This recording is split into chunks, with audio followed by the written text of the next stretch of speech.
So hi everyone and welcome back to the channel. Now today I've got something pretty new, pretty shiny to show you. I've got the Elite Drive 40 disc wheels. Now I've been sent these wheels for a review and the company wants me to do a discount code and all that sort of stuff, but I'm not going to give that out yet until I kind of approve these wheels. So I'm going to give them a really good hammering over the next 4 to 6 weeks, and then I'll do another kind of full review video where we'll go in way more into depth of the construction, the bearings, the stiffness. We'll do a stiffness test like we did with the Windspace wheels, but yeah, just to give you a brief overview of these wheels, just unboxed them, just arrived from Xiamen in China. Carbon rim, pretty modern construction. Dimension wise, it's 28mm widest point on the outside. I think it's 20 or 21 internal, I'm pretty sure it's 21. Tubeless ready, don't have to use it tubeless. It does have spoke holes, they come rim taped. And that's it. Center lock disc, we'll come to that in a minute. They actually supply the lock rings for the center lock disc, which is a little bit of point of contention for me, but we'll come to that. And yeah, it looks like a really well made product. They're seriously light. These are the 40mm deep ones, and I've weighed them at 1289 grams. Now they're claimed at 1260, but 1289 including the rim tape, that's pretty close to the claim, and these probably are the lightest you know, kind of wheels I've ever ridden. Normally I go for something a little bit deeper, but I wanted to try a nice climbing wheel set, especially because at the moment I'm just riding so many hills. And yeah, the hubs look seriously well machined. They're very lightweight, I have to say. I'm a bit skeptical of the weight and the durability of the hubs, but the axles are pretty big. They use quite a big bearing, and that's why they supply you with their own lock ring. So they use a kind of mountain bike style lock ring where you actually need the bottom bracket tool to do that up, which is a little bit annoying if you don't have that, because most, you know, road center lock rings just use the cassette tool. You can't use that because it won't fit over the end cap, so you need to use the bigger mountain bike tool or the bottom bracket tool. I think it's BB9, the Park tool. Luckily I had that lying around, so I've got the disc just fitted up. But yeah, we'll get into way more of a kind of review in the long-term review, but so far they look absolutely amazing. The carbon spokes are very similar to the Windspace or the Fastsports design, which have the kind of locked in tapered ends, so you don't have any kind of debonding issues to worry about like bonded carbon spokes do. The straight pull flanges are very, very light weighted. There's a lot of machining that's gone in there.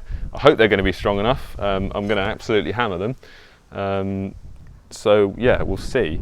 In terms of what they give you, you get a 3-year warranty, which I think is quite good. They give you spare spokes. Again, that's pretty good, because obviously it's a proprietary spoke. In all, you know, intents and purposes, it is proprietary. They give you some really nice glass-filled nylon tie levers, which are really, really stiff because they're, you know, decent glass-filled polyamide. They're really nice, and they've got the kind of spoke braces on there. You get the lock rings, like I said, which you do need to use, and there's actually a pretty good user manual, which is something you don't often get with wheels, and it's got a good tyre pressure chart and tyre pressure chart, tubeless tyre compatibility chart in there. That's quite nice to see, some good documentation. You don't often get that from sort of direct to consumer Chinese brands. But these lock rings, let's get a little bit more spoken about those. They are the kind of external spline type. They have the knurling finish to, you know, interface with the center lock rotors like you get in Shimano discs. Now that's fine, but they don't include the little steel shim washer like you get on a Shimano lock ring. Yeah, I always keep a Shimano lock ring in my breast pocket. And the upshot of that is when you do up the lock ring, because it's made out of aluminium, it's either 6061 or 7075, it does interface with the teeth on the disc, absolutely fine. But because you don't have that steel shim, you end up eating away the knurling on the lock ring.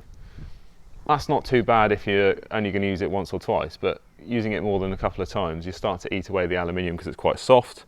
And when you take that off, you end up with tiny bits of aluminium swarf right next to the bearing. So that's not great. I prefer these to be steel or use the Shimano type, but they can't use the Shimano type because it won't fit over the basically the hub end cap, because they've used a bigger diameter axle.